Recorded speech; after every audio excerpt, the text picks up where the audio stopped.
현대자동차 노사가 오늘 올해 임금 협상을 위한 상견례를 가졌습니다. 올해는 첨예한 현안이 많아 협상 과정이 순탄치 않을 전망입니다. 서울 강남 3구의 투기지역 해제를 골자로 한 정부의 부동산 대책이 발표됐습니다. 울산에는 별다른 영향이 없을 전망입니다. 지난달 발생한 태광산업 폭발 화재 사고는 무리한 시험 가동이 원인인 것으로 드러났습니다. 회사 관계자들에 대한 사법 처리가 검토되고 있습니다. 국세청이 무학 울산 공장의 면허를 취소하자 지역 상공계가 지역 경제에 미칠 파장을 우려하고 있습니다.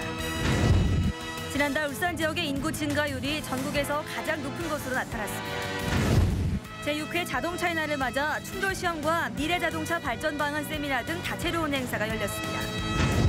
PWA 세계 윈드서핑 대회 엿새째인 오늘 최상의 바람이 불면서 슬라롬 6.3 경기 4회전이 열렸습니다. 울산 12경의 하나인 선바위 주변 정비 사업이 완료돼 잔디광장과 주차장이 조성됐습니다. 여러분 안녕하십니까? 5월 10일 목요일 UBC 프라임 뉴스입니다. 현대자동차 노사가 올해 임금 협상을 시작했습니다. 노조가 핵심 요구안이 관철될 때까지 무기한 협상을 벌이겠다고 밝힌 가운데 회사 측과 시각차가 커서 난항이 예상됩니다. 이영남 기자가 보도합니다. 굳은 표정으로 올해 임금 협상 상견례장의 모습을 나타낸 현대자동차 노사. 심야근로 폐지 등 근무 여건 개선을 내세운 노조의 요구에 회사 측은 상생을 위해 힘을 모으자고 강조했습니다. 그럼 올해 잘 단축해서 지혜를 모아 슬기롭게 풀어나갔으면 합니다. 노사가 열린 마음으로 충분한 소통을 해서 다 극복을 해왔습니다. 오늘도 충분히 그렇게 되리라 믿고 있습니다. 노조가 회사 측에 제시한 임금 협상 요구안은 기본급 대비 8.4% 임금 인상과 순이익의 30% 성과급 지급, 만 60세 정년 연장 등입니다. 하지만 넘어야 할 산은 이뿐만이 아닙니다. 노조가 주간 연속 2교대제와 비정규직의 정규직화, 재벌의 사회적 책임 수행 등 3대 핵심 요구안을 내세우자 회사는 생산과 품질, 기업 이미지 개선, 차량 판매 증대에 공동으로 노력하자는 제안을 했기 때문입니다. 노조는 핵심 요구안에서는 타결 시점에 연연하지 않겠다며 배수진을 친 반면 회사도 수용하기 어렵다고 선을 긋고 있습니다. 올해 현대자동차 노사의 임금 협상은 주간 연속 2교대제 등 견해차가 큰 쟁점이 많아서 타결까지는 상당한 진통이 예상됩니다. UBC 뉴스 이영남입니다. 정부의 올해 첫 부동산 대책이 오늘 발표됐습니다. 하지만 서울 강남 중심인데다 주택시장 위주여서 지역의 반응은 시큰둥합니다. 보도에 서영만 기자입니다. 정부의 이번 발표에 따라 우선 마지막 투기지구인 이른바 서울 강남 3구가 투기지역에서 해제됐습니다. 울산을 포함해 전국적으로는 주택 양도세 등 비과세 요건이 완화되고 소형주택 공급을 위한 지원 강화가 주요 내용입니다. 하지만 DTI, 즉 총부채 상환 비율 완화나 취득세 인하 등은 포함되지 않았습니다. 그래도 생애 최초 주택 마련을 위한 보금자리론의 지원 대상과 금액을 확대하고 중소형 임대주택의 면적 제한을 완화한 것은 고무적이라는 반응입니다. 전반적인 부동산의 활성화에는 좀 미흡하고 추후에 다시 어떤 대책이 다시 좀 나와야 되지 않느냐. 보다 효과를 거두기 위해서는 민간 분양에서도 소형 공급을 의무화할 필요가 있다는 설명입니다. 하지만 이번 정부 대책은 서울 강남 3구 중심이어서 지방의 부동산 시장, 특히 토지 거래 활성화를 위해서는 보다 다각적인 대책이 필요하다는 지적입니다.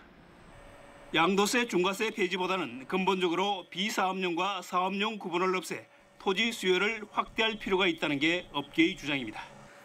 이 같은 일부 지적에 대해 정부는 이번 대책이 거래 정상화를 위한 것이지 투기 도모나 인위적 부양은 아니라고 밝히고 있습니다. UBC 뉴스 서영만입니다. 국세청의 무학 울산 공장 면허 취소와 관련해 지역 상공계가 지역 경제에 미칠 파장을 우려하고 있습니다. 울산 상공회의소 관계자는 공장 가동이 중단되면 기업은 물론 직원들의 고용 불안이 우려되는 만큼 무학이 잘 대처해 지역 경제에 미치는 피해가 최소화되기를 희망한다고 밝혔습니다. 울산 소상공인 연합회 측도 사전 고지 등 별다른 행정 지도 없이 면허를 취소한 것은 유감이라며 지역 차원의 대응이 필요하다고 밝혔습니다. 제6회 울산 자동차의 날을 맞아 새로운 기준의 자동차 충돌 시험이 첫 선을 보였습니다. 자동차 부품업체들이 큰 관심을 보였습니다. 보도에 김익현 기자입니다. 시속 64km로 달려오던 BMW 차량이 장애물과 충돌합니다. 정확히 앞범퍼의 4분의 1만 부딪혔습니다. 사고 충격으로 자동차는 완전히 부서졌고 주변에는 파편까지 튀었습니다. 운전석에 앉은 안전시험용 마네킹인 더미도 큰 부상을 입었습니다. 미국 도로안전보험협회가 지난해 말 새로 선정한 항목인 이 시험이 국내에서 시연되기는 이번이 처음입니다. 이번 시험뿐 아니라 지난해 처음 실시한 자동차 전복 시험과 트럭 버스의 충돌 시험은 울산에서만 가능합니다. 그 시험장 자체가 이게 그 규모가 크고 또 실내가 넓기 때문에 그 전복 시험이라든가 이런 그 각종 이렇게 차량이 많이 튀어나오는 그런 시험들을 여기서 할 수 있는 상황입니다. 지난 2006년 문을 연 이곳 자동차 부품 개발 연구소는 지난해 200여 개 기업에 R&D 시험 1,004건을 지원했습니다. 울산시는 전기차 기반 구축 사업과 수소 연료 전지차 실증 사업도 추진하는 등 자동차 산업에 대한 지원을 계속한다는 방침입니다. 전기 자동차를 포함해서 선진 기술 개발과 인력 양성을 집중 지원함으로써 우리 자동차 산업의 세계적인 경쟁력을 한층 높여나갈 계획입니다. 한편 울산 자동차의 날을 맞아 기념식과 자동차 발전 방안 세미나가 열렸고 오는 13일까지 모형 자동차 경주 대회와 자동차인 달리기 대회 등 다채로운 행사가 열립니다. 울산 자동차의 날은 우리나라가 자동차 수출 1,000만 대를 돌파한 지난 1999년 5월 12일을 기념해 2006년에 제정됐습니다. UBC 뉴스 김희철입니다. 지난달 6일 발생한 태광산업 폭발 화재 사고 역시 인재였던 것으로 드러났습니다. 탄소 섬유 시장을 선점하려는 욕심에 무리하게 가동을 서두르다가 사고가 난 것으로 밝혀졌는데요. 이 때문에 보안을 이유 삼아 경찰과 소방관들의 현장 조사까지 방해했던 것으로 보입니다. 조윤호 기자가 보도합니다. 태광산업 탄소섬유 공장 폭발은 내연성을 높이기 위해 아크릴 섬유를 오븐에 넣는 과정에서 발생했습니다. 오븐 네 곳에서 동시에 섭씨 1,000도가 넘는 고열이 분출되면서 현장에 있던 근로자 10명이 중화상을 입었습니다. 국립과학수사연구원 감식 결과 고온으로 가열된 섬유 원료가 롤러 부분에 엉키면서 열이 축적되는 열적 스트레스, 전기로 본다면 일종의 누전과 같은 현상이 발생했던 것으로 밝혀졌습니다. 문제는 태광산업 측이 오븐의 온도가 급상승하는 위험 징후를 미리 알았다는 점입니다. 이런 경우가 있어가지고 기계 가동을 정지시키고 하는 그런 데가 아직까지 기술 수준이. 이 시설은 국내 최초의 탄소섬유 상업 생산시설. 한 해 국내 수요량 2,400톤 전량이 수입에 의존하고 있는 상황에서 국내 최초로 양산 체제를 갖춰 시장을 선점하려던 욕심이 화를 부른 겁니다. 3사가 지분 조정을 하고 있고 해외 같은 경우는 신규로 시장을 개척을 해나가야 되는 상황이니까 좀 빨리 앞서서 하려고. 태광산업은 특히 경쟁업체를 의식해 보안을 내세우며 경찰과 소방 간의 현장 체증까지 막았다가 본부장 61살 김모 씨가 공무집행방해 혐의로 구속되기도 했습니다. 현장 감식 결과가 나옴에 따라 경찰은 회사 관계자를 업무상 과실치상 혐의로 입건하기로 했으며 울산노동지청도 사법 처리를 검토하고 있습니다. UBC 뉴스 조인호입니다.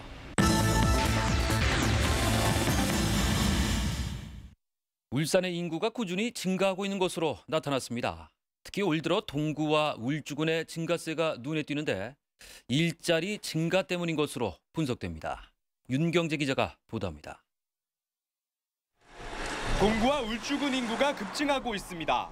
지난달 동구의 인구는 17만 3,334명으로 올 들어 1,162명이 늘어났습니다. 울주군은 20만 5,674명으로 994명이 늘었습니다. 울산 지역 전체 인구도 늘고 있습니다. 지난 1월 울산 인구는 113만 6,464명이었지만 2월엔 484명, 3월엔 970명, 지난달 1,710명이 늘어 지난달 113만 9,628명을 기록했습니다. 연간 인구 역시 해마다 늘고 있습니다. 특히 지난 2010년 3월 309명이 감소한 이후로 25개월 연속 증가세입니다. 올해는 증가세가 더욱 뚜렷해졌습니다. 지난달엔 3월보다 0.16%가 늘어 전국 최고 인구 증가율을 기록했습니다. 새 일자리가 대폭 늘어난 게 주된 원인으로 분석됩니다. 최근 100여 개의 기업체 유치와 자동차 업계의 호황 등으로 근로자 신규 채용이 많이 늘어났습니다. 서울과 부산 등 대도시 인구는 점차 줄어드는 데 반해 울산은 일자리를 찾는 외부 인구 유입으로 인구 증가세가 계속되면서 산업도시의 활기를 더하고 있습니다. UBC 뉴스 윤경재입니다.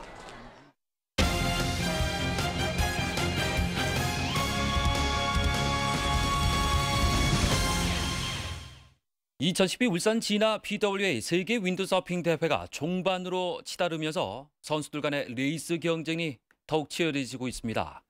오늘은 진화 해변에 최적의 바람이 불어서 3회전까지 경기를 끝냈습니다. 이다로 기자가 취재했습니다.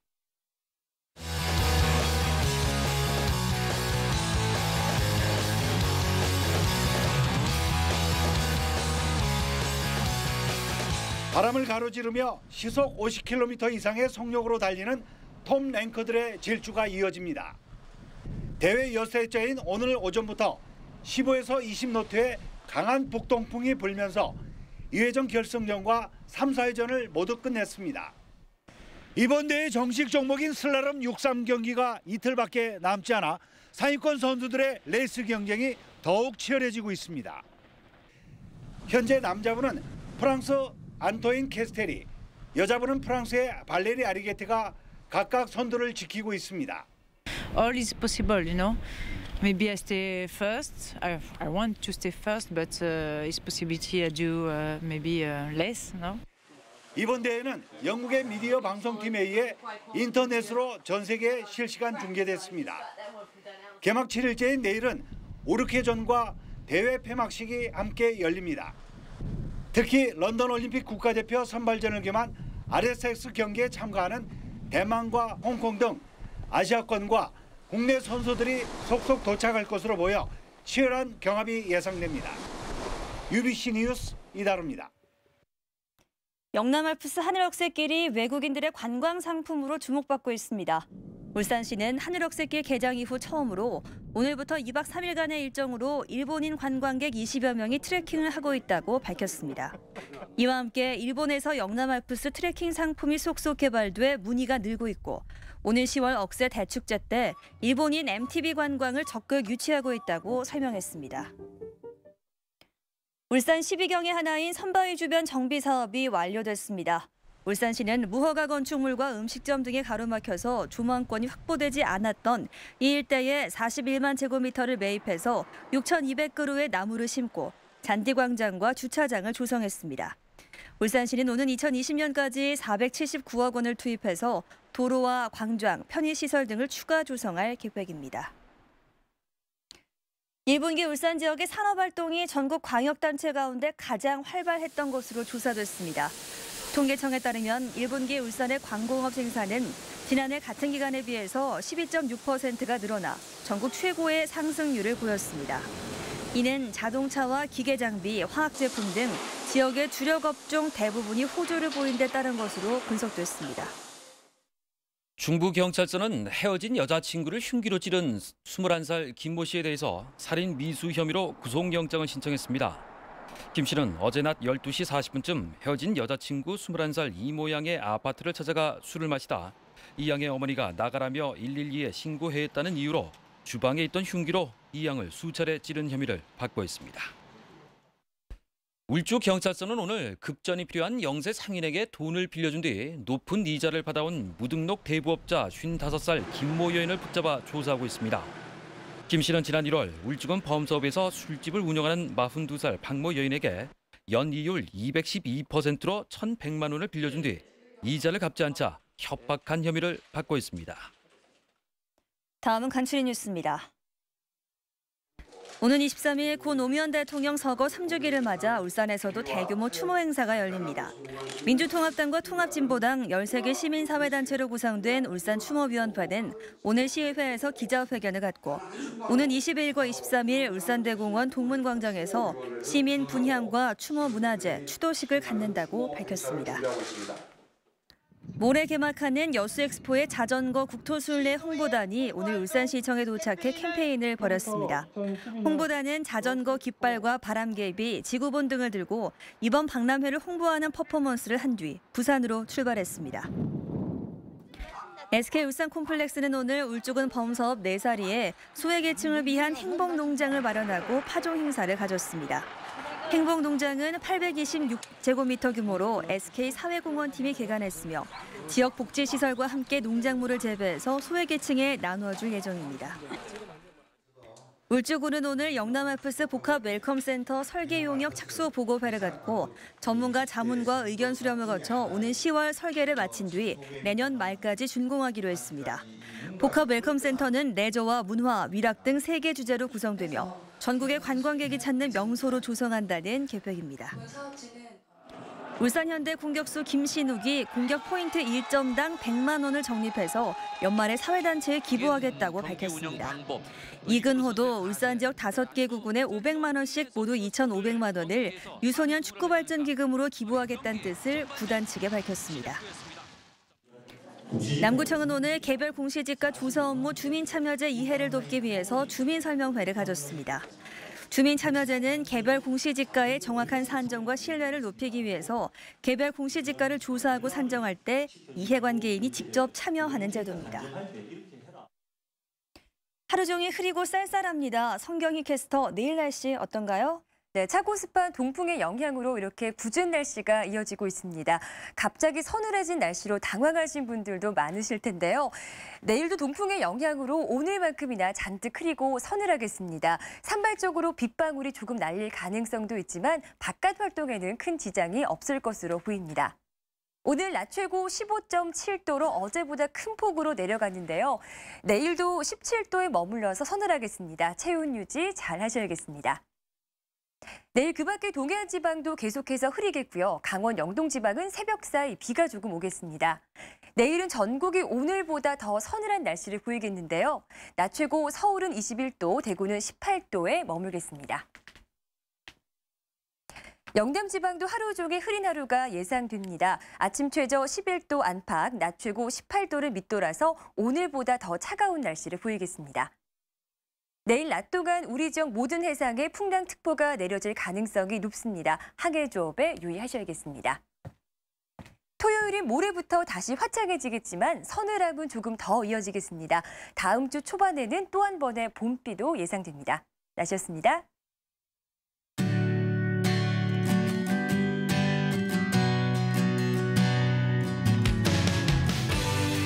세계를 이끄는 기술 혁신으로 더 새로운 대한민국을 만들겠습니다. SK. 실제 괴로움 다 잊으시고 참되거라 바르거라 가르쳐주신 5월 푸르구나 5월의 맛 베스킨라빈스 디노 젤리.